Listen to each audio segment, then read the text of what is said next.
Estamos buscando a la grande, la mayor. ¿Cuántos años? 14.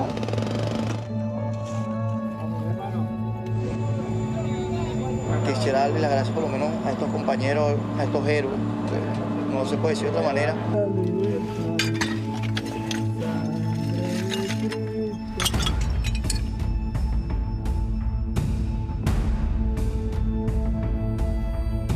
Que aparezca, sea muerta o sea viva, como sea, pero nosotros no nos vamos de aquí hasta que no aparezca. Con calma. ¿Cuántos pedacitos?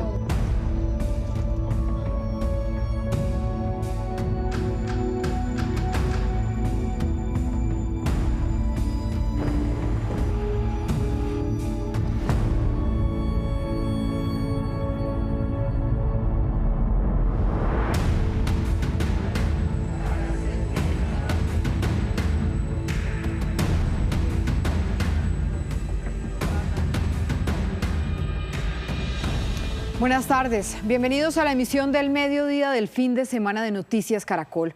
Un mes después del doble terremoto, Venezuela sigue enfrentando las consecuencias de una tragedia que está lejos de terminar.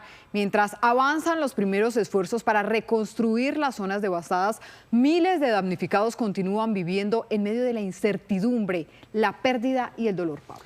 Catalina, a la crisis humanitaria se suma otra menos visible, pero igual de profunda, la de la salud mental de quienes sobrevivieron al desastre y de las familias que aún buscan a sus seres queridos sin poder cerrar el duelo. Y es que son muchas las preguntas que persisten. ¿Cómo avanza la reconstrucción? ¿Qué respuestas están recibiendo los damnificados? ¿Y cómo se enfrenta a una herida que va mucho más allá de los escombros? A las 12 del día, 33 minutos, nos conectamos con Adriana Cuestas. ¿Cómo están las cifras hoy y qué se ha dicho del proceso de reconstrucción, Adriana? Pablo, buenas tardes. Para evaluar la magnitud que dejó la tragedia en Venezuela, revisemos primero el balance más reciente entregado por el oficialismo. Este sitúa en 5.546 los muertos, 16.740 los heridos, 6.462 los rescatados y 1.500 las réplicas, un mes después de los dos terremotos que golpearon el vecino país y que dejaron total devastación principalmente en la zona de La Guaira. Pero los desafíos ahora también se miden en la siguiente fase, que es la reconstrucción. El Banco Mundial estima que en total los sismos causaron 19.500 millones de dólares en daños. De estos, 9.300 millones de dólares corresponden solamente a viviendas. Además, hay 856 edificios afectados y 190 colapsados. El gobierno de Delcy Rodríguez prometió 4.000 casas para antes de finalizar este año. Por otro lado, las necesidades humanitarias son elevadas. Es un desastre que para expertos aún está muy lejos de terminar. Venezuela ha recibido casi 11 millones de toneladas de alimentos. Hay además 17.907 damnificados y 23.811 personas que hoy siguen en campamentos. La ONU calcula por su parte que más de 1 millón de venezolanos necesita ayuda de manera urgente. Y es que los esfuerzos están precisamente concentrados en este momento en las tareas de reconstrucción. Las autoridades no descartan que el número de personas sin hogar aumente a medida que avanza el proceso de inspección de las edificaciones que no se desplomaron, pero que sí sufrieron daños de consideración. El dolor y la incertidumbre persisten junto a toneladas de escombros que faltan por remover en Venezuela. Un mes después del doblete sísmico, la búsqueda de cuerpos se mantiene con un dilema colectivo: cómo salir adelante y reconstruir lo que hoy está reducido a polvo. El miedo no se va y algunos prefieren dormir a las afueras de sus viviendas. Las autoridades evalúan un programa crediticio para ayudar a que los damnificados puedan reparar sus hogares. Mucho miedo, muchas expectativas, qué va a ser de nosotros. Hoy nos dicen una cosa, mañana otra, la gente todavía vive con nervios, la gente todavía duerme en carpa. Un dron retrata hoy un paisaje desolador en La Guaira. Es un lugar donde el silencio también cuenta la historia. Desde el cielo, las estructuras colapsadas y barrios borrados muestran la magnitud del desastre. La presidenta encargada, Delcy Rodríguez, refirió a un plan maestro para la reconstrucción del vecino país. Dejando esa etapa de acompañamiento humanitario para entrar a un proceso de reconstrucción y de recuperación, que permita la recuperación integral en infraestructura, en vivienda, la reconstrucción humana, en el desarrollo humano. Entre tanto, el sistema de salud está bajo una presión inmensa que sobrecarga los ya limitados recursos. En múltiples centros hay escasez de medicamentos, equipos y personal. 41 centros de salud presentan daños estructurales, 3 de ellos completamente inoperables. Las interrupciones en el suministro eléctrico, el agua y las cadenas de suministro, junto con la necesidad urgente de brindar atención traumatológica a miles de personas heridas. Por ahora, varias familias siguen desafiando el cansancio y remueven piedra tras piedra para intentar dar descanso a sus seres queridos, también a su propio dolor y a las profundas heridas que la tierra dejó. Y es que a estas alturas encontrar vida entre los escombros es prácticamente imposible. Sin embargo, voluntarios mantienen la esperanza y buscan traer noticias a decenas de personas que no encuentran rastros de sus seres queridos, así sea para darles un último adiós. Todos los días sin falta desde que ocurrió la tragedia, Daisy Gutiérrez busca a su hermana Carmen Cecilia. Sea muerta o sea viva, como sea, pero nosotros no nos vamos de aquí hasta que no aparezca. Con pentones y volantes como estos, Daisy lamenta que no ha encontrado a su hermana ni en hospitales, ni en morgues, ni en ningún lado, y pide que no se avance con el uso de maquinaria pesada. Daisy es el rostro de una nueva realidad en Venezuela, la de aquellos que mantienen la búsqueda de sus familiares en medio del desastre. Y aunque muchos aún conservan una leve esperanza de encontrar vida, la realidad es que el pasar de los días no perdona. Además, lamentan que el apoyo del gobierno es muy reducido. Con nuestro propio recurso es que hemos nosotros buscado algunos equipos para hacer excavaciones tipo topo, pero por la parte de atrás. Pero no, y son nuestros recursos. La tragedia ha obligado a los habitantes de La Guaira a convertirse en rescatistas. Por sus propios medios, avanzan con las labores y esperan ayudar a su comunidad. Pero como dicen ellos, deben trabajar con las uñas sin espacio para los errores, pues cualquier mal cálculo en la precisión de sus esfuerzos puede ser fatal. El calor, la fatiga y el dolor de lo sucedido hace que mantenerse en pie sea cada vez más difícil. Son muchas personas desaparecidas. Son muchas personas que están allá abajo, entre los escombros. No es fácil. Entre tanto, continúan los homenajes a las víctimas de los terremotos.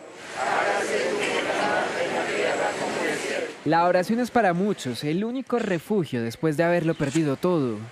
Que descansen en paz todos los que cayeron en estos 2 terremotos y que brille para ellos la luz perpetua. También piden ser no olvidados por la comunidad internacional. La tragedia desatada por el doble terremoto en Venezuela desprende una problemática silenciosa pero que está presente, el tema de salud mental. Médicos Sin Fronteras, en entrevista con Noticias Caracol en Vivo, hablan del reto para los afectados que perdieron seres queridos, que ayudaron en la búsqueda de desaparecidos y estuvieron bajo los escombros. ¿Cómo están atendiendo el tema de salud mental? Absolutamente, salud mental es uno de los pilares de nuestra respuesta, que ponemos el acento lo más grande, porque uno puede muy rápidamente olvidar que uno ve los heridos, ve las cosas, que tiene alguien una pierna quebrada o algo así, pero la salud mental es un tema muy importante y toda la gente que ha vivido eso tiene necesidad a tener acceso a soporte en salud mental, porque el trauma es más allá del trauma físico, el trauma psicológico se mantiene mucho más tiempo, tú tienes toda la razón, hablando de gente que estaba bajo escombros, está la gente que perdió seres queridos y algunos queridos perdieron toda su familia, y tampoco hay que olvidar la gente que está ayudando, los rescatistas, las mismas poblaciones generaciones que estaban buscando bajo los escombros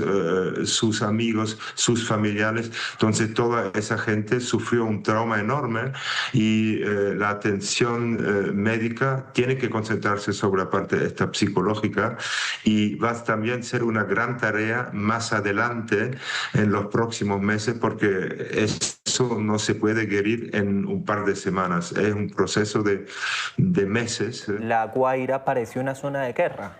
Usted ve las fotos, las imágenes que son horribles, y es una cosa que difícil a comparar, bueno, porque cada tragedia tiene su sufrimiento y su dolor, entonces es difícil decir eso es más o menos que otro contexto, pero sí lo que puedo decir, trabajando desde muchos años ya con Médicos Sin Fronteras, es que parece una zona de guerra todo eso. Entonces usted ve las imágenes y eso me dejó pensar a otros contextos donde estuve trabajando, como en Siria, Alepo, una ciudad bombardeada, y lo que veo aquí es como...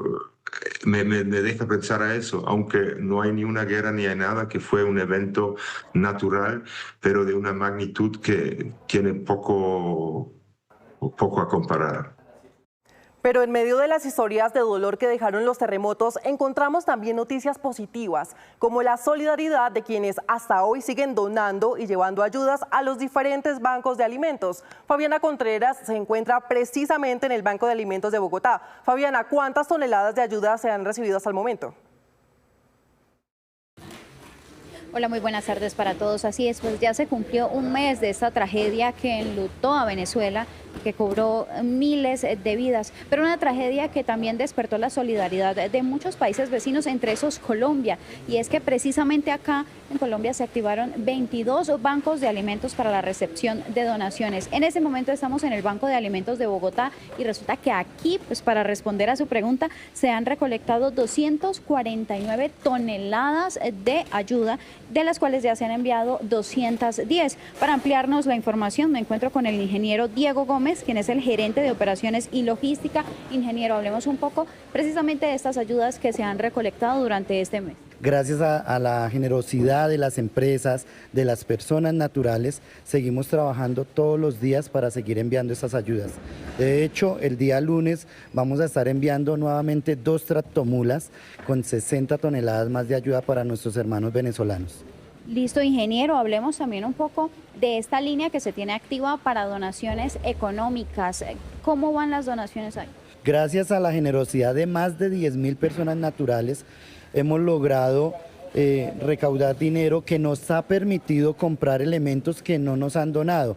Por ejemplo, colchonetas que son tan necesarias para las personas que están hoy durmiendo en las carpas, almohadas, sábanas, pero también cuando armamos estos paquetes alimentarios, si necesitamos armar 1000 paquetes alimentarios y contamos con 500 latas de atún, gracias a este dinero compensamos y compramos esas 500 latas de atún para que todos los paquetes se vayan todos iguales y seamos justos con todas las personas. Recuerden que están activas las líneas para donaciones económicas a través de la página web www.bancodealimentos.org.co. Hay un botón para donar y es muy fácil. Yo los dejo con la imagen de los voluntarios que están hoy acá en el Banco de Alimentos de Bogotá, y recuerden que es importante la solidaridad, apoyar al pueblo venezolano que hoy nos necesita. A un mes de la tragedia que sacudió a Venezuela, ¡hay alguien! Aquí hay 3 vivos. Apenas empezamos a ver su verdadera dimensión. Ellos claman por ayuda más que nunca. El momento más crítico es ahora. Quieren que nos vayamos, pero tampoco nos dicen a dónde podemos ir. Entre los escombros, muchos sueños quedaron debajo. Pero cada mano que ayuda a levantarlos es un sueño que empieza de nuevo. El mundo no puede olvidar a Venezuela. La solidaridad no debe ser de un instante, es permanente. Hay que seguir donando. Ayudar nos acerca. Los grandes medios unidos. Todos por Venezuela.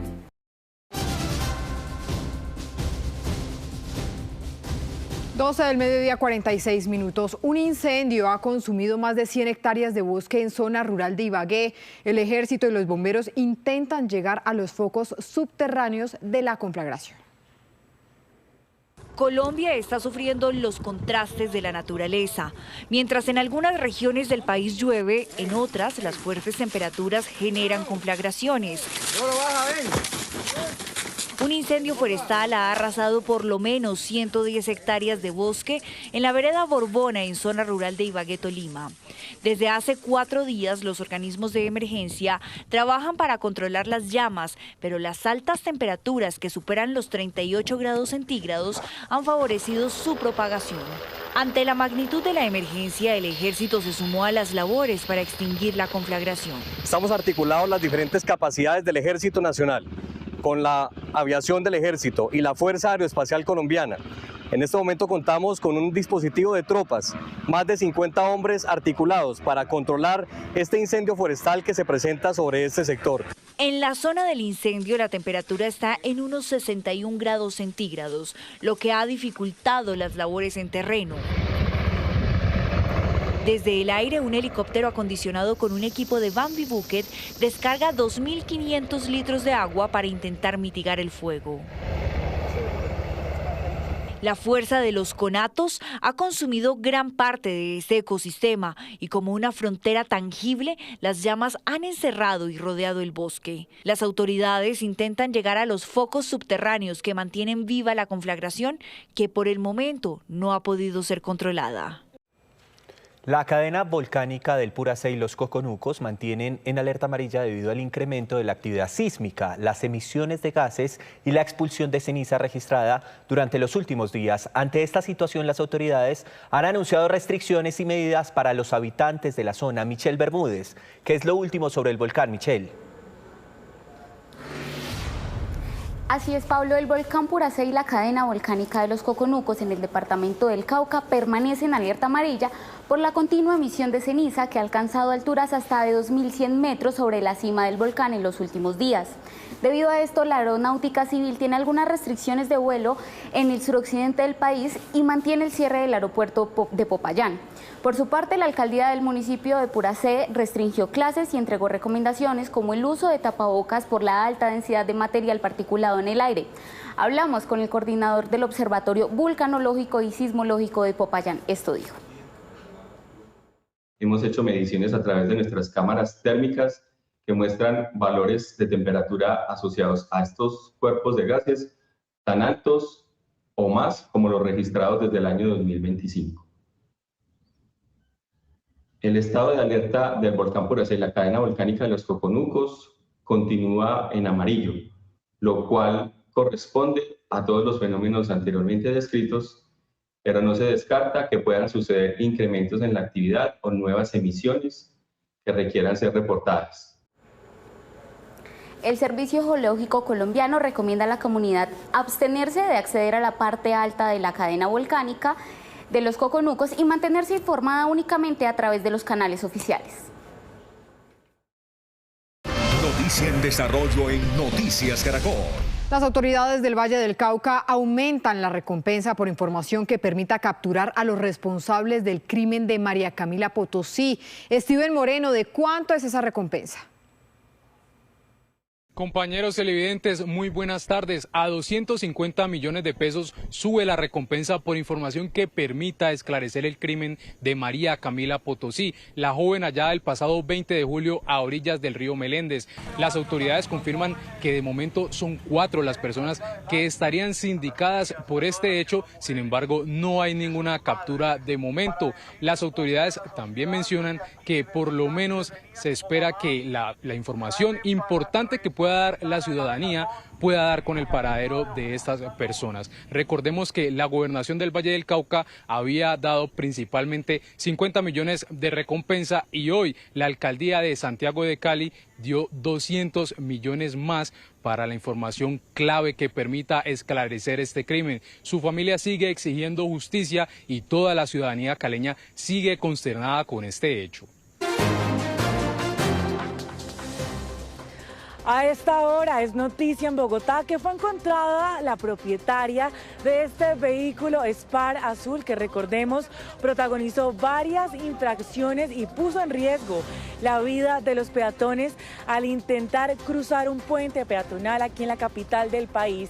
Y es que hasta Zipaquirá llegaron equipos de la Secretaría de Movilidad y esta fue la videollamada que tuvo el alcalde de Bogotá, Carlos Fernando Galán, con la propietaria, que manifestó que este vehículo azul fue vendido a otra persona y que ya no tiene nada que ver con este carro. Sin embargo, lo que dice el alcalde de Bogotá es que mientras no se haya hecho el traspaso, como pudieron corroborar, tienen que responder frente a este hecho que sin duda ha conmocionado aquí a la ciudad y que dice y ratifica que será sancionado. Recordemos como dato final que este vehículo fue encontrado con varias multas millonarias por las que también tendrá que responder.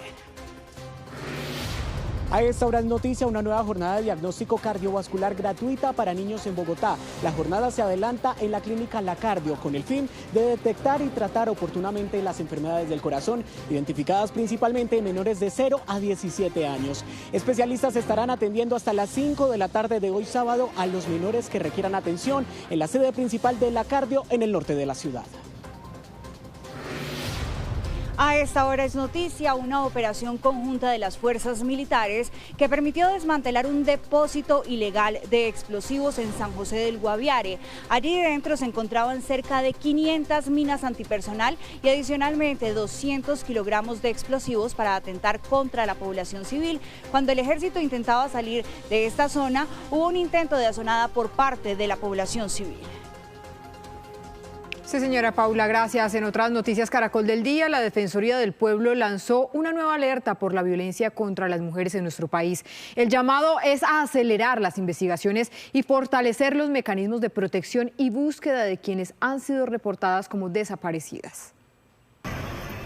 Los hechos de violencia extrema contra las mujeres en varias regiones del país este año han encendido más que nunca las alarmas. Desde la Defensoría del Pueblo han exigido medidas urgentes por parte de las autoridades competentes para atender este crítico panorama.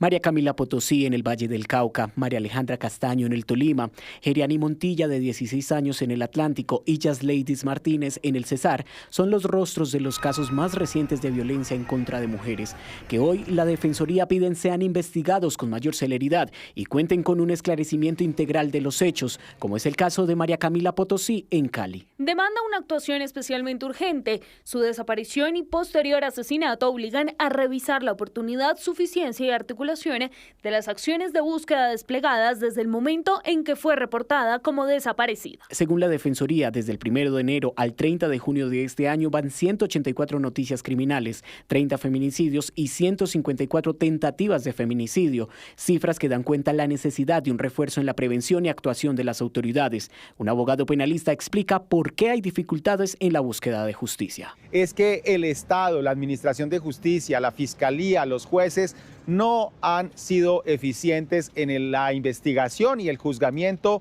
de estas conductas. Es urgente que todo tipo de violencia en contra de las mujeres sea analizado desde la perspectiva de identidad de género. Entre las medidas que pide de manera urgente la Defensoría del Pueblo están a la Fiscalía reforzar las investigaciones penales sobre los casos para establecer responsabilidades individuales de manera oportuna y a las autoridades nacionales y territoriales reforzar los mecanismos de búsqueda y protección para mujeres desaparecidas, garantizando respuestas oportunas.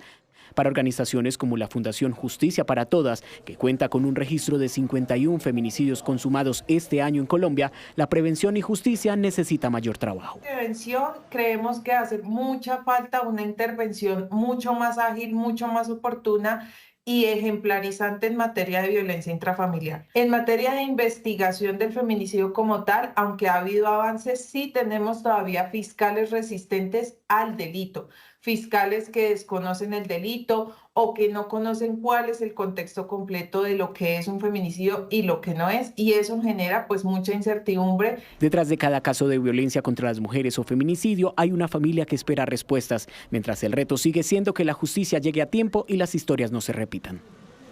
Es la 1:06 p.m. En el país avanza una nueva jornada nacional de vacunación para cerrar brechas en la protección de niños y adolescentes que no cuentan con sus esquemas completos. Estamos desde Bogotá y Manizales, iniciamos en la capital del país, donde la jornada también llegará a los colegios y en diferentes ciudades del país. Esteban Bejarano, ¿contra cuáles virus están vacunando? Adelante.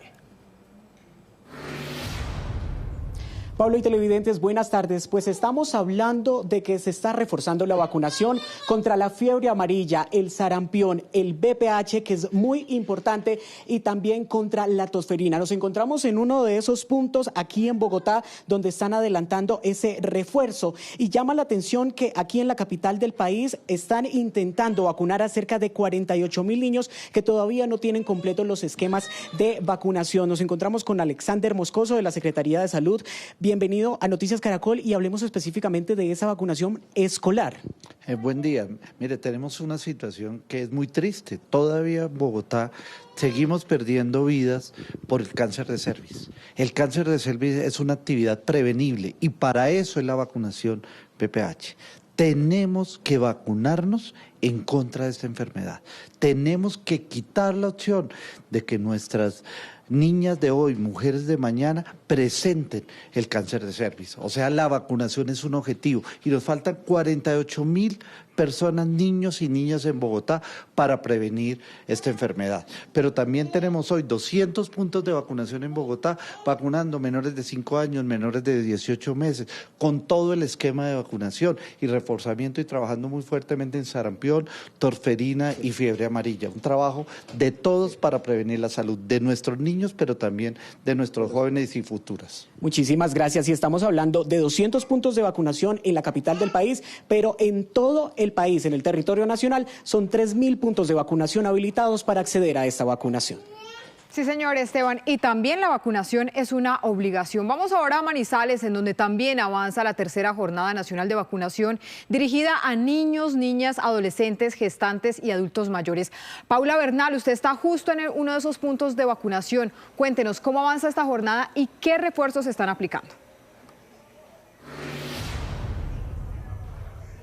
Hola, muy buenas tardes. Y sí, esta jornada ha avanzado súper bien porque se empezó a desarrollar desde anoche. Ayer se tuvo en horas de la noche jornada nocturna y hoy se ha tenido durante todo el día y va aproximadamente hasta las 4 o 5 de la tarde. Esos refuerzos son especialmente contra la fiebre amarilla, sarampión, VPH, pero en general y en realidad son todas aquellas vacunas y refuerzos que hacen parte del esquema de vacunación nacional. Importante destacar que los 27 municipios del departamento de Caldas están participando de esta jornada y que aquí en Manizales justamente nosotros nos encontramos en uno de ellos, que es el punto de vacunación llamado Interconsultas, donde aquí en Manizales son alrededor de 11 puntos de vacunación y aquí en este punto donde nosotros estamos esperan alrededor de 200 personas que lleguen a vacunarse entre niños, madres gestantes, población infantil menor de 6 años, por supuesto población objeto para COVID-19 y esa población susceptible para SR. Esa es la información que se tiene en esta jornada nacional de vacunación, la tercera jornada que se desarrolla.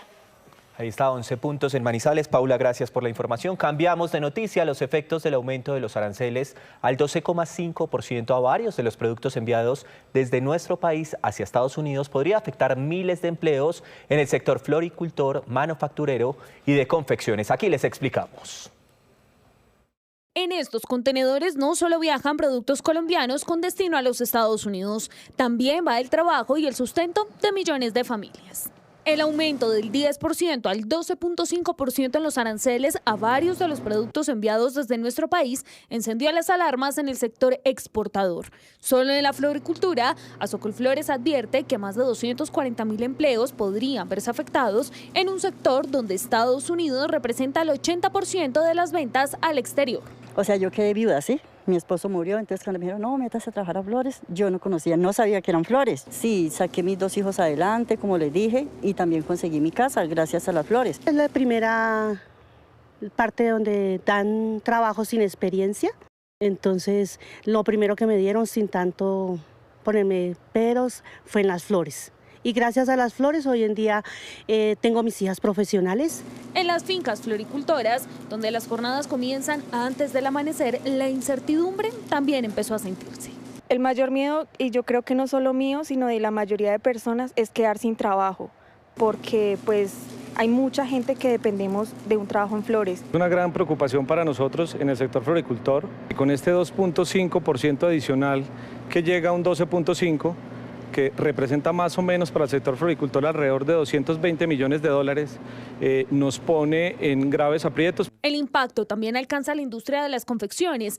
Este sector exporta cerca de 211 millones de dólares anuales a Estados Unidos. Empresas como la de Diana María Duque, que nació como un sueño hace 30 años para apoyar a mujeres cabeza de familia y que hoy lideran sus hijos, encendieron las alertas sobre los efectos de estos aranceles y las repercusiones en los empleos, de los cuales el 86% en su caso son mujeres cabezas de hogar. El personal, digamos que a nosotros lo hemos sostenido porque tenemos unos compromisos con Estados Unidos y no es una situación fácil de llevar. Digamos que la industria textil es una de las que genera más empleos a nivel nacional. Un empleado de cada 5 está relacionado con la industria textil. Con el aumento del salario mínimo y con la depreciación del dólar, más o menos $1 que yo recibía a diciembre de 2025 a lo que recibo hoy es 44% menos. Las manufacturas y los artículos de cuero también están en la línea de impacto. Cada año envían al mercado estadounidense cerca de 450 millones de dólares y advierten que los nuevos aranceles podrían poner en riesgo a miles de empleos formales. Por lo menos el 25% de las exportaciones van hacia allá.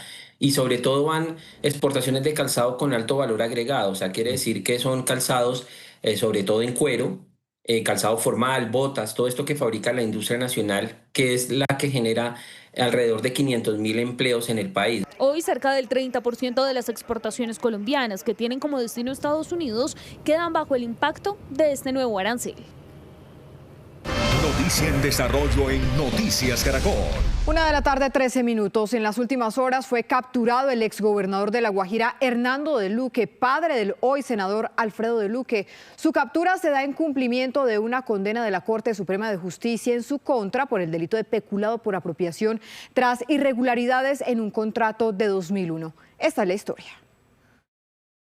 25 años después de la apertura de una investigación contra el exgobernador de La Guajira, Hernando de Luque Freile, padre del hoy congresista Alfredo de Luque, el exmandatario departamental fue capturado en Riohacha, La Guajira. El proceso se relaciona con un contrato suscrito en 2001 por más de 2.100 millones de pesos para la construcción del Plan Maestro de Alcantarillado Sanitario, sistema de tratamiento de aguas y emisario final en este departamento. Un contrato que se suspendió al no contar con los terrenos para la construcción de la planta de tratamiento ni con las licencias ambientales, pero que sí dejó un vacío de más de 1.000 millones de pesos que en su momento la gobernación giró como anticipo al contratista de la obra. En 2013, la Fiscalía abrió investigación formal contra el exmandatario departamental por estos hechos y tras un largo proceso jurídico, mediante esta decisión del pasado 20 de mayo, la Sala de Casación Penal de la Corte Suprema de Justicia confirmó la condena a 7 años de cárcel en contra del mandatario como autor del delito de peculado por apropiación agravado. Se estableció el conocimiento y la voluntad de despachar los recursos públicos hacia un contratista,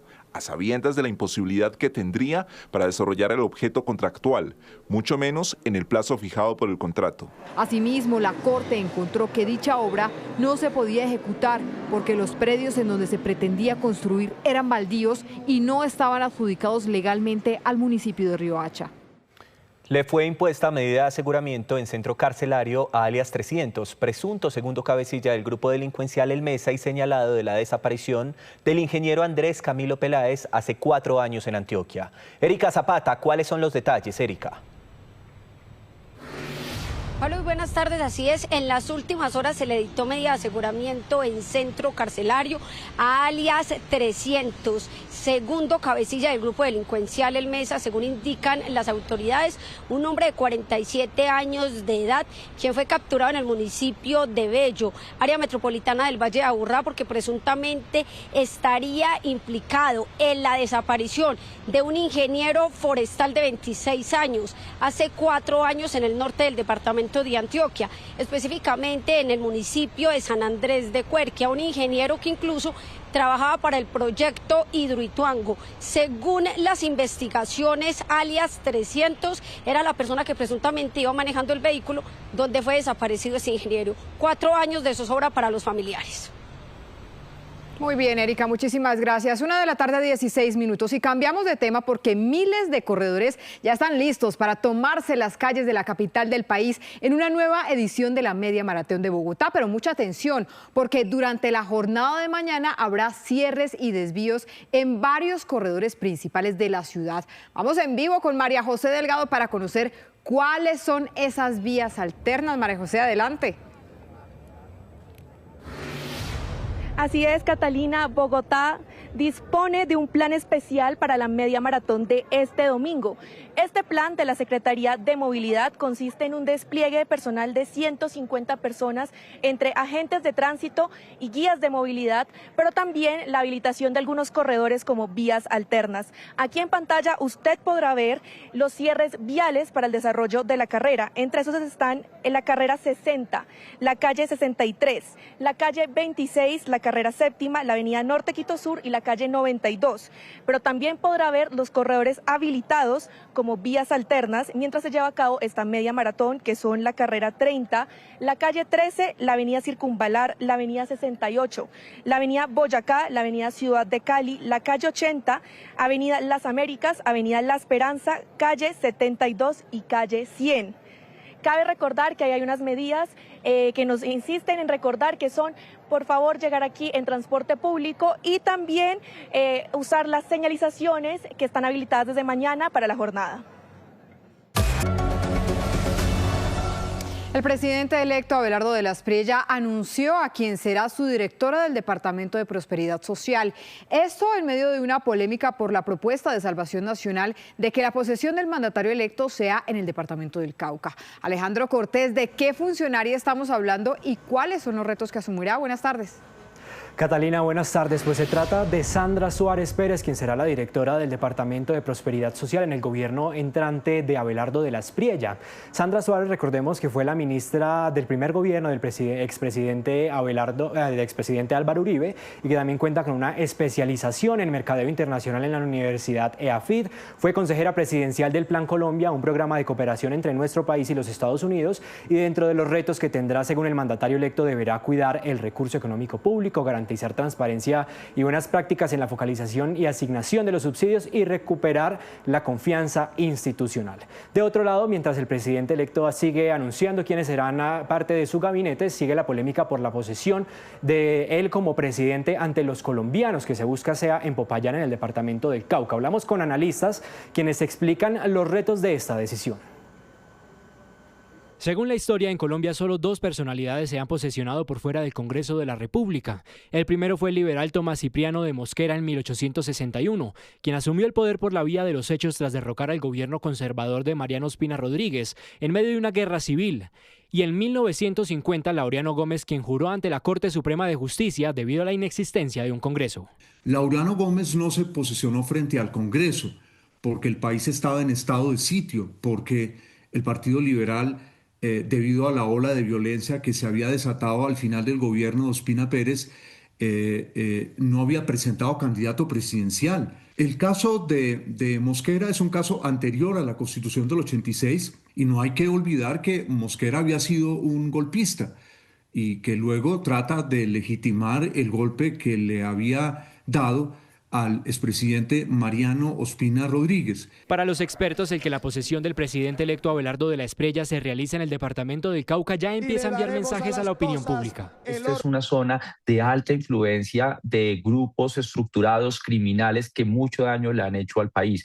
Por otro lado, también es un mensaje político donde se está diciendo varias cosas. La primera, que se va a gobernar con las regiones. Dicen que pueden presentarse retos en la logística. Del traslado de tantas personas para garantizar la seguridad, no solamente los funcionarios o servidores públicos nacionales, sino los invitados extranjeros, es considerable. No, seguramente sí se incurrirán en unos gastos, pero en realidad no son gastos relevantes que impacten de manera negativa y de manera sustancial las arcas del Estado. El presidente Gustavo Petro en las últimas horas le reiteró a las Fuerzas Armadas que tienen prohibido permitir la posesión de Abelardo en una guarnición militar. Ni el Ejército, ni la Armada, ni la Policía Nacional bajo mis órdenes, hasta el último segundo que sea presidente y su comandante supremo, deben alistar ni una sola silla, ni un solo espacio de ninguna instalación militar. Es mi orden. Según el artículo 192 de la Constitución Política de 1991, el presidente de la República deberá tomar posesión de su cargo ante el Congreso, y si por cualquier motivo no puede hacerlo ante el Legislativo, lo hará ante la Corte Suprema de Justicia. Y la derrota en la puja por la presidencia del Senado llevó al gobierno electo a sugerir que podrían gobernar sin buscar al Congreso de la República. ¿Qué tan factible es sacar adelante la agenda del gobierno vía decreto y no con proyectos de ley? Aquí tenemos el análisis.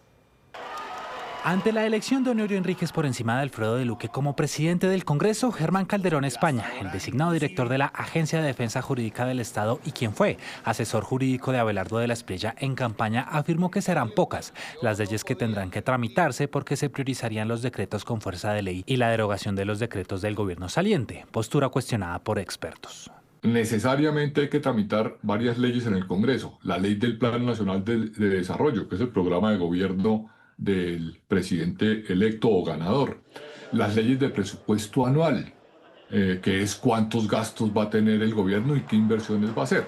Eso para decir lo mínimo. Pero la verdad es que para hacer reformas profundas, cuando tienen proyectos realmente de cambio, pues se necesita modificar la ley. Entonces, claro, hay muchas cosas que se pueden hacer por decreto, que no necesita la ante el Congreso, pero tan pronto como nos queremos poner en reformas estructurales, se necesita este apoyo en el Congreso. Además, recuerdan los expertos, los decretos con fuerza de ley son más excepción que norma. La ley de facultades extraordinarias necesita mayorías en el Congreso y los estados de excepción necesitan hechos catastróficos o excepcionales que alteren el orden público, económico o social, de manera que no es a discreción del gobierno si él quiere o no quiere gobernar por decreto. Decretos y declaratorias que igual terminan siendo revisadas por la Corte Constitucional. Por eso coinciden los analistas, el camino natural es vía Congreso. Que si realmente uno tiene proyectos grandes de transformaciones, necesita negociar con Congreso. Y eso está bien, digamos, no es necesariamente compromisión, no es necesariamente corrupción, significa discutir con más gente y tomar en cuenta más opiniones. El presidente electo y su equipo son un tanto ingenuos. Por supuesto que tienen que negociar con el Congreso. Históricamente, los gobiernos en la Constitución del 91, desde el gobierno Samper, Pastrana, Uribe, Duque, Santos, todos han gobernado con el Congreso. El nuevo gobierno, dicen los analistas, debe aprovechar la luna de miel inicial con la rama legislativa. Yo creo que lo van a hacer porque tienen realmente a los partidos muy dispuestos a discutir con el gobierno, ¿no? Más allá del asunto de la presidencia del Senado, que fue una tarea puntual. El Congreso está a la expectativa de cuáles serán las principales apuestas legislativas que presentará el gobierno electo. 1:38 p.m. En otras noticias, hay alerta en el área metropolitana de Bucaramanga por los casos de sicariato de la última semana. Las autoridades, en medio de un consejo extraordinario de seguridad, hicieron un llamado al gobierno nacional para que preste atención especial a estas ciudades. Pilar Mejía, ¿cuál es el balance que entregan las autoridades? Así es, muy buenas tardes. Pues el balance que entregan las autoridades refleja que son más 19 los casos de sicariatos que se han presentado en Bucaramanga y el área metropolitana. Es decir, que mientras el año pasado se habían presentado para esta fecha 35 casos, este año ya son 54 las víctimas de sicariato y que esto se estaría ordenando desde cárceles como la que tengo a mi espalda, la cárcel modelo Bucaramanga. El rostro de jóvenes asesinados como estos son el reflejo de una denominada disputa territorial que solo en una semana en el área metropolitana registra 5 sicariatos y 7 homicidios, 2 de ellos en el norte de Bucaramanga. Se nos ha presentado un aumento de sicariato en el área metropolitana de Bucaramanga en estos días. Esto se debe a como siempre, disputa entre grupos delincuenciales y ahí es donde vamos a pedir aumento de capacidades el nuevo gobierno nacional. Nos muestra todo un reacomodamiento de estructuras armadas, o sea, bandas criminales que están, digamos, reorganizándose y haciéndose nuevas alianzas. Un incremento que refleja el temor de los ciudadanos en las calles. Cada una cuadra, nomás y media, mataron a un comerciante de Villares y no hay raponazos acá por las esquinas. Las muchachas que daban, mejor dicho, papaya, de una le rapan el bolso, el celular, lo que sea, les quitan. ¿Se siente seguro acá? Más o menos. El pie de fuerza se le ha solicitado al gobierno nacional que nos apoye con más unidades, que nos apoye con que el ejército pueda también hacer algunos acompañamientos más especiales, sobre todo en nuestra periferia de la ciudad. Todos los cabecillas de los grupos de delincuencia común organizado en el área metropolitana se encuentran al interior de las cárceles. Esta dinámica viene desde ese sector y es una de las peticiones, unas intervenciones. Las cifras encienden las alarmas y refuerzan el llamado al gobierno nacional para que aumente el pie de fuerza en ciudades como Bucaramanga. Casos como la fuga de alias Julito, un sicario que escapó tras ser trasladado a una cita médica, evidencian, según los expertos, las fallas en materia de seguridad y terminan fortaleciendo las estructuras criminales y los delitos de sangre. Es la 1:40 p.m. En Noticias del Mundo, los incendios forestales en Europa no dan tregua. Más de 250.000 personas han sido evacuadas de sus hogares, siendo España y Francia los países más afectados. Las comunidades de Madrid y de Ávila suman más de 45.000 hectáreas consumidas por las llamas. La capital española se encuentra en máxima advertencia por su cercanía al punto cero de la emergencia. Además, se han emitido alertas a los ciudadanos por mala calidad del aire. El presidente del gobierno, Pedro Sánchez, pidió acatar las recomendaciones de las autoridades y aseguró que se suman todos los esfuerzos para evitar mayores daños. En el día de hoy se espera la llegada de recursos por parte de Grecia y también de Italia, además de una petición que ha sido aceptada por, lógicamente, CECOP, de un desplazamiento de más de 100 unidades del Ejército de Portugal para hacer frente al incendio en la provincia de Ávila. Además, la Casa Blanca fue escenario de la cena de corresponsales 3 meses después de un atentado con arma de fuego en plena velada. En esta ocasión, las medidas de seguridad fueron más estrictas, pasaron de 3.000 a 700 invitados. Durante la cena anual con la prensa, Trump bromeó con la posibilidad de lanzarse a un tercer mandato presidencial y arremetió en contra de las noticias falsas. Además, lamentó que muchos de los periodistas que estaban en la cena no están de acuerdo con las políticas de su administración.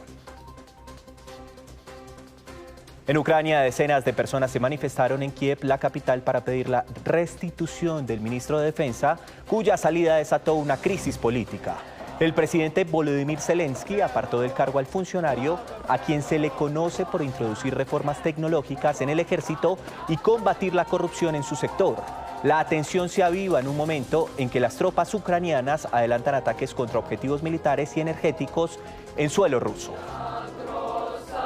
1:42 p.m, el secretario general de la ONU, Antonio Guterres, llegó a Siria en la primera visita de un máximo funcionario de ese organismo desde el año 2009. Vemos las imágenes. Guterres, quien fue recibido por el presidente Ahmed al-Sharaa, estará 3 días en el país asiático, donde busca reafirmar su apoyo a la transición más de un año después de que el anterior gobernante, Bashar al-Assad, fuera derrocado tras 13 años de un conflicto que dejó alrededor de 500.000 de muertos. Y a la 1:43 p.m, regresamos al panorama nacional. Hoy la sucursal del Cielo Cali celebra 490 años de su fundación y desde que inició el mes los caleños están celebrando con muestras culturales, gastronomía y por supuesto disfrutando de esta hermosísima ciudad. Steven Moreno, regresamos nuevamente con usted. ¿Cuál ha sido el regalo que le dieron los caleños a su ciudad? Compañeros televidentes, muy buenas tardes, un gusto saludarlos en el cumpleaños 490 de la capital del Valle del Cauca. Los caleños le han regalado a Cali cultura, civismo, pero sobre todo mucha resiliencia en estos 490 años de una ciudad que continúa avanzando y espera consolidarse como una capital turística del país. Veamos el siguiente informe. La sucursal del Cielo cumple 490 años, una ciudad que ha aprendido a levantarse una y otra vez.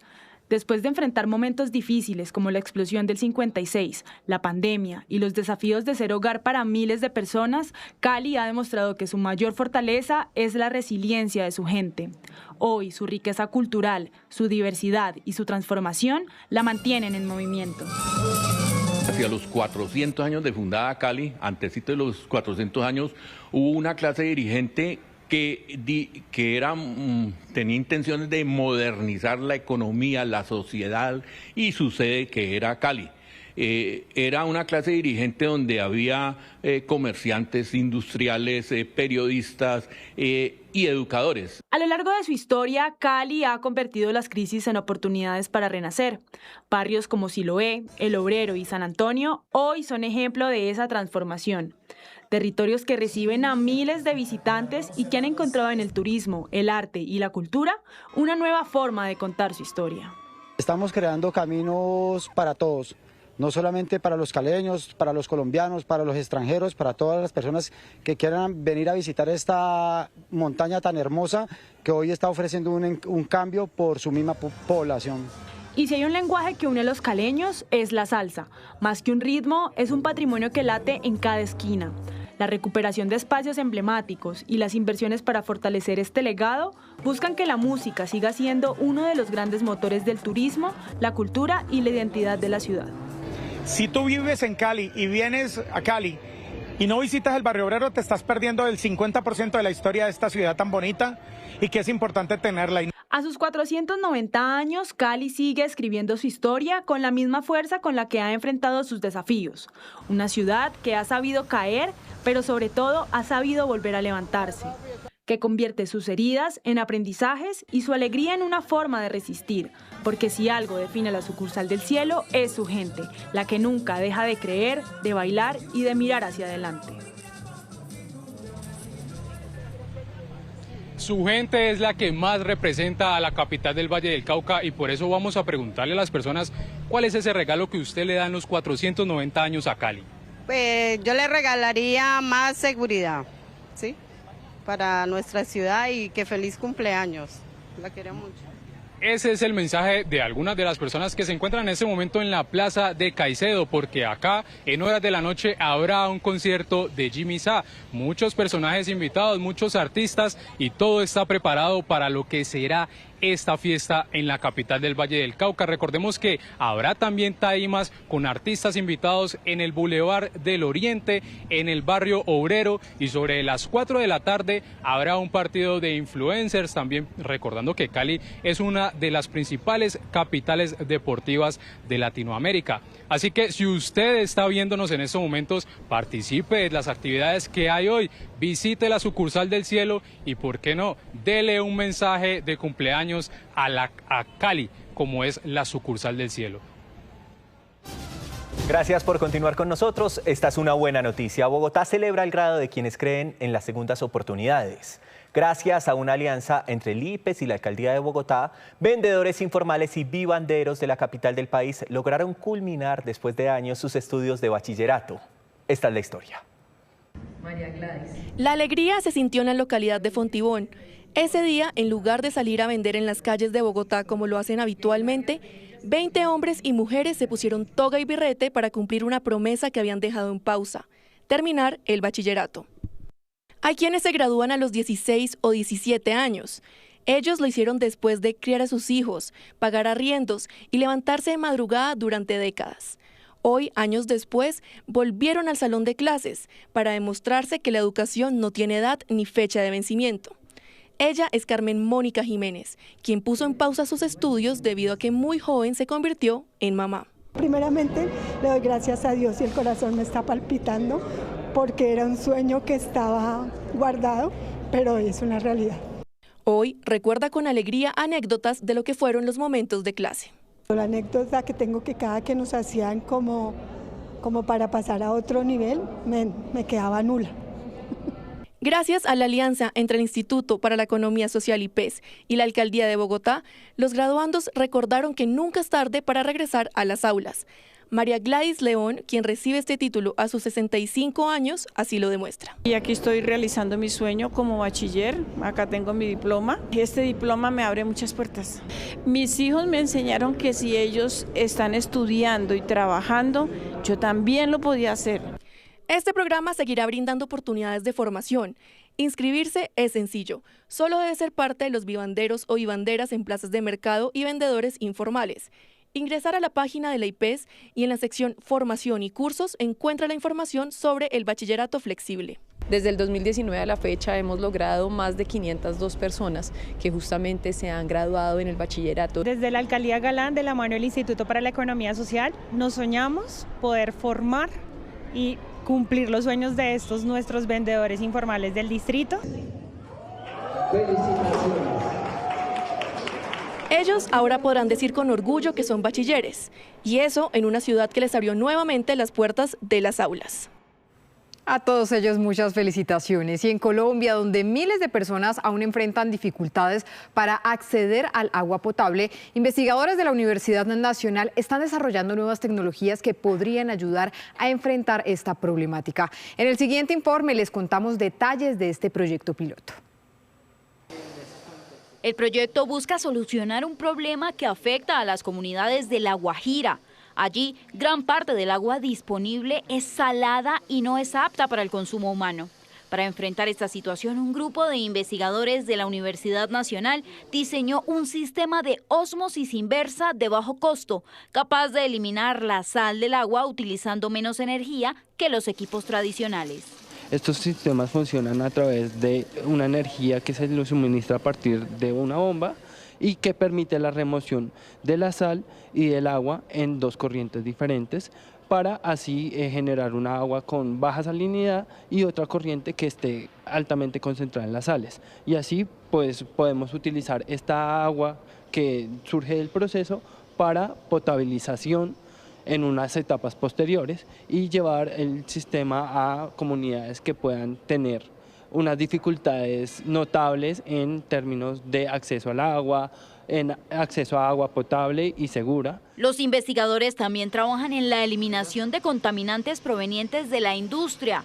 Estas sustancias no solo cambian el color del agua, sino que también bloquean el paso de la luz, reducen el oxígeno disponible y afectan la vida acuática. Puede contener algunos metales pesados, algunas sustancias que no son aptas para el consumo humano y que también deben ser tratadas previamente al ingresar a este equipo. Entonces todo el estudio también debe estar centrado en investigar estrategias de pretratamiento del agua que incentiven a reducir la capacidad de estos metales en el agua, a que también los microorganismos se vean removidos previamente y adicionalmente pues a establecer estrategias de operación de estos sistemas en los territorios. El prototipo produciría cerca de 900 litros de agua tratada en 6 horas de operación. Con estas investigaciones, la Universidad Nacional apuesta por ofrecer alternativas innovadoras frente a uno de los mayores desafíos del país: garantizar el acceso al agua segura. Muy bien, 2 de la tarde, 2 minutos. Les contamos que hoy los campesinos llegan a Bogotá precisamente para la Gran Quesatón, el evento que busca comercializar sus productos sin intermediarios y, hombre, garantizar un pago justo. Claro que sí, Pablo. Justamente María José Delgado se encuentra allí en el occidente de la capital del país para mostrarnos cómo transcurre esta jornada. María José. Listo, vámonos, vámonos. Los saludo aquí desde la Plaza Lourdes en Bogotá, donde se lleva a cabo la Gran Quesatón. Recordemos que están participando 40 familias campesinas que llegarán a Bogotá para vender queso, cuajada y amasijos sin los intermediarios en medio de la crisis pues que viven del sector lechero y demás. Me voy a acercar a uno de los stands para que ustedes puedan ver todos los productos que tienen y también hablar con ellos sobre de dónde vienen y qué es lo que buscan con este evento. Buenas tardes, ¿cómo estás? ¿Qué es lo que vendes aquí? Muy buenas tardes, por acá tenemos amasijos típicos de Arcabuco, Boyacá, tenemos el delicioso quesito de hoja, el queso mozzarella, chicharrón de cuajada, almojábana de cuajada, amasijos típicos de Arcabuco, la tradicional arepa boyacense. ¿Y desde dónde vienen? Bueno, yo vengo desde Arcabuco, Boyacá. ¿Y qué es lo que buscas con este evento? Bueno, primero que todo quiero darle un agradecimiento a la Secretaría de Desarrollo Económico de Bogotá y a Andrés Guerrero de Soy Campesino por hacer esta alianza de mercado campesino con Quesatón. Realmente es un buen equipo y se logró un buen evento. Con eso buscamos que por lo menos los pequeños productores surjan, como nosotros, las madres cabezas de hogar, que somos pequeños productores, podamos surgir, podamos tener un mejor nivel de vida. Bueno, y aquí podemos ver, es una invitación para que vengan y apoyen a todos los pequeños productores y se antojen de los amasijos, que aquí pues se hace el pago sin intermediarios. 2 de la tarde, 23 minutos. Los drones, desde su llegada al mercado de nuestro país, se han convertido en elementos fundamentales en diferentes sectores económicos. ¿Cómo está el panorama en el uso de esta tecnología? En el siguiente informe les contamos. Hace algunos años los drones llegaban como dispositivos de recreación, multimedia y entretenimiento. Actualmente se han convertido en una herramienta clave para diferentes sectores en el país como la agricultura, seguridad, logística, entre otros. Los drones significan la democratización de la aviación. Los drones, más que cualquier cosa, lo que son es un medio. Entonces hablamos de transporte, hablamos de agricultura, hablamos de control y seguridad y finalmente algo que pocas veces se habla de esto, y es el impacto que este tipo de tecnología tiene en el desarrollo del empleo. Para Mario Fernando Rodríguez, coordinador del Grupo de Drones y Movilidad Urbana Aérea de la Aerocivil, estos dispositivos son una ayuda importante para el crecimiento de la economía de Colombia. Hemos realizado diferentes actividades y diferentes procesos de certificación para empresas de todos los sectores industriales del país. Hemos impactado de manera positiva el sector agro, el sector minero, el sector energético, el sector petrolero, el sector de cine y televisión. Los medios de comunicación hacen parte de estos procesos de certificación, entonces para nosotros son cifras positivas en este momento. Según cifras de la Aeronáutica Civil, actualmente Colombia cuenta con más de 6.000 pilotos de sistema aéreo no tripulados certificados, así como aeronaves registradas y más de 180 empresas en proceso de certificación para el uso de drones. Pero la ilegalidad es una de las preocupaciones más grandes. Están innovando, están haciendo inversiones, están diversificando y están resolviendo necesidades que los ilegales tienen. Ellos están haciendo lo que tienen que hacer y tristemente el país se ha dado cuenta de ello. Hay zonas donde ya el control territorial se está haciendo con el uso del cielo con drones por parte de los ilegales. Hablemos del Catatumbo, hablemos del Cauca.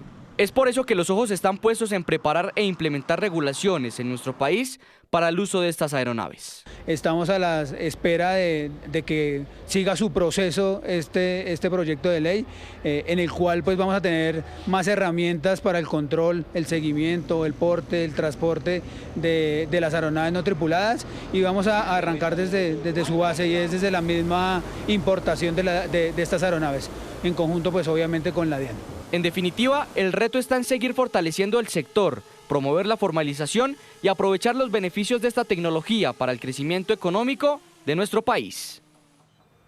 2 de la tarde, 26 minutos. Miren esta historia. En las montañas del sur de Bogotá, donde las nubes parecen quedar al alcance de la mano, un grupo de estudiantes decidió contar las historias de su comunidad con micrófono en mano. Lo que comenzó como un proyecto escolar hoy se convirtió en una emisora comunitaria que le da voz a quienes pocas veces son escuchados. Arriba, muy arriba, casi tocando las nubes está la localidad de Usme. Desde allí nace Chendusme Radio, una emisora comunitaria que lleva el nombre de este sector y que, como dicen sus habitantes, parece estar más cerca del cielo que de la ciudad. Todo comenzó como una idea impulsada por docentes y respaldada por el distrito.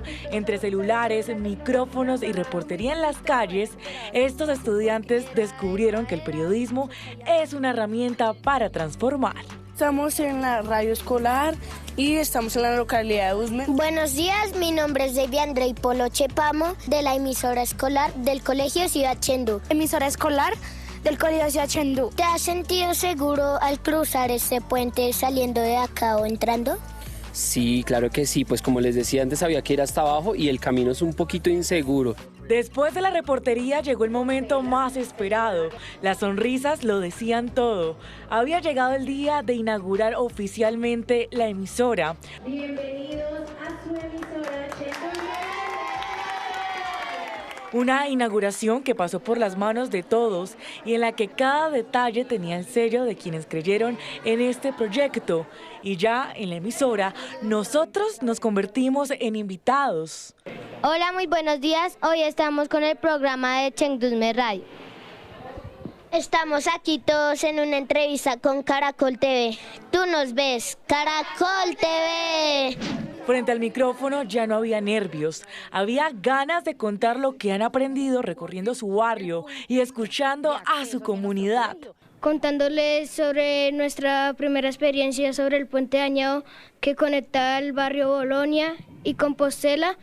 Fuimos a hacer una intersección organizando el puente, ayudando a los niños. En cada salida encuentran historias que nacen en lo más alto de la localidad, pero que hablan de realidades que comparten miles de bogotanos. Su aprendizaje va más allá de grabar o hacer una entrevista, es descubrir el valor de escuchar, de preguntar y de contar lo que ocurre en lugares donde hay grandes historias y necesidades que merecen ser visibilizadas. Para que estén informados de lo que pasa en nuestro colegio, de gente de afuera, nuestros papás y de todas las personas que nos ven. Y ese es quizá el mayor logro de este proyecto, demostrar que una comunidad también puede contarse a sí misma, que desde lo más alto de las montañas del sur de Bogotá, las voces de estos niños y jóvenes no solo llegan a su barrio, sino que terminan conectando a toda la ciudad. Admirable la labor de estos reporteritos. 2 de la tarde, 29 minutos. Esta es otra historia que nació entre el dolor y la pasión. Una cantante colombo-holandesa demostró que incluso en la enfermedad el arte puede cantar más fuerte. Esta es la historia. En escenarios de Europa, una voz colombiana ha logrado cruzar fronteras. Grace de Geer, artista colombo-holandesa, ha construido una carrera internacional que la ha llevado a Países Bajos, Alemania, Irlanda, Francia y Colombia. O sea, mi pasión es todo. Bueno, en la vida uno qué está haciendo si no está haciendo lo que ama, la pasión que realmente lo motiva a uno día a día. Reconocimientos, escenarios y una voz que conecta con diferentes culturas. Pero detrás del éxito hay una batalla silenciosa. Grace fue diagnosticada con neuralgia del trigémino atípica y síndrome de Ehlers-Danlos, 2 enfermedades que generan dolor intenso y constante. La primera es neuralgia del trigémino atípica. Esta la sufro hace más de 10 años. Todo comenzó a finales del embarazo de mi primer hijo, de Dave, y bueno, fue supremamente doloroso. Esta enfermedad realmente es de estarse prácticamente encerrado en cama y depresivo, porque el dolor es tan fuerte. Su más reciente lanzamiento, Dawn, marca un punto de inflexión en su carrera. Grabado en París, el proyecto nació en medio de síntomas que aún no tenían explicación. Y yo le dije al director, oye, yo creo que yo no voy a poder grabar así el video. Me dijo, no, pues no pasa nada, vamos a encontrar una solución. El videoclip fue grabado casi totalmente sentada, soportando un dolor que en ese momento no tenía nombre. Aún así, el mensaje logró llegar. Pero esta no es su primera prueba. Durante el embarazo de su segundo hijo, un diagnóstico le dio solo un 5% de probabilidades de vida. No queda sino rezar porque de verdad este niño viene muy mal. Ahora tiene 7 años, es súper piloso, ha pasado por muchísimas cosas. Sin mentirte, mínimo 10 cirugías ha pasado. Y es un guerrero total. Esos niños son mi vida completa. Desde entonces, cada canción es también una forma de sanar, una manera de transformar el dolor en arte. Yo siento que cuando estoy cantando, grabando, escribiendo, componiendo, estoy tan enfocada en eso que me duele, sí me duele la cara, me duele el cuerpo, pero estoy en lo mío. Y pienso que es, no diría tanto una distracción, pero un escape también de vida. Hacer lo que uno ama en ese momento y la pasión ayuda muchísimo, es una terapia. Su próximo paso la acerca a sus raíces, nueva música en español y un regreso más íntimo a Colombia, una conexión que nunca perdió. La historia de Grace de Geer no es solo la de un artista, es la de una mujer que convirtió el dolor en su mayor fuerza y que hoy, desde el silencio, sigue haciendo que su voz se escuche en todo el mundo.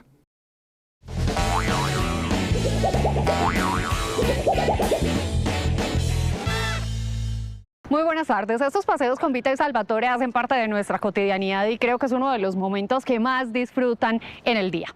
Hoy en Las Mascotas de Alejandra, una invitación a todos los tutores de perritos. ¿Qué tal si por una vez ese paseo cotidiano se convierte en algo superior? Que cada paso sea una oportunidad para ayudar a esos pequeños seres que más lo necesitan.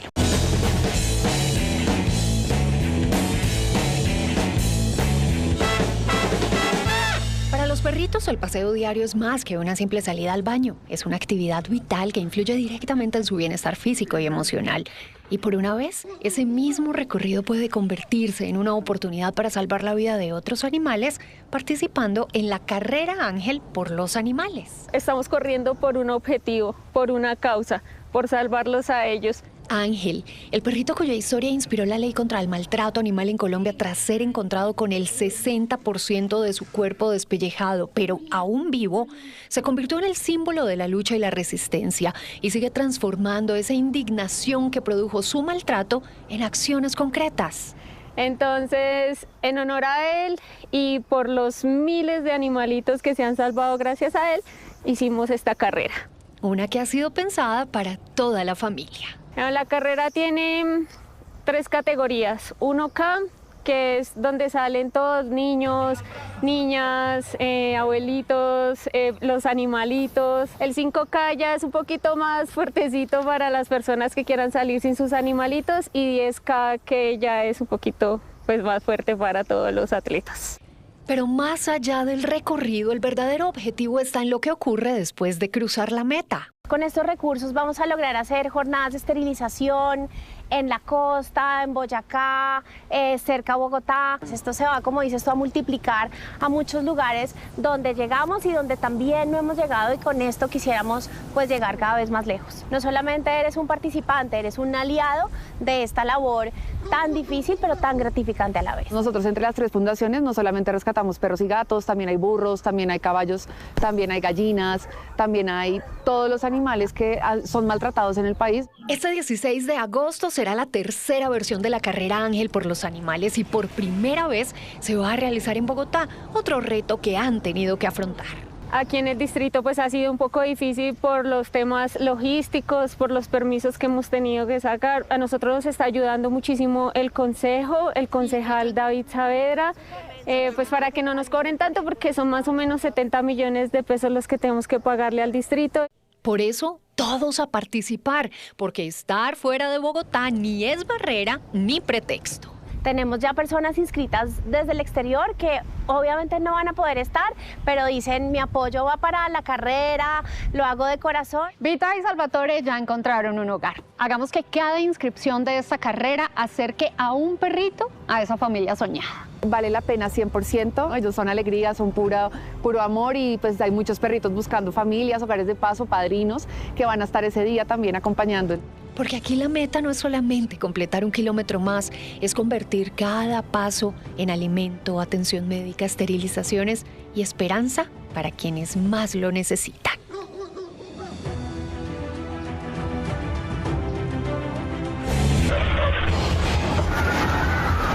A un mes de la tragedia que sacudió a Venezuela, ¡Hay alguien! Aquí hay 3 vivos. apenas empezamos a ver su verdadera dimensión. Ellos claman por ayuda más que nunca. El momento más crítico es ahora. Quieren que nos vayamos, pero tampoco nos dicen a dónde podemos ir. Entre los escombros, muchos sueños quedaron debajo. Pero cada mano que ayuda a levantarlos es un sueño que empieza de nuevo. El mundo no puede olvidar a Venezuela. La solidaridad no debe ser de un instante, es permanente.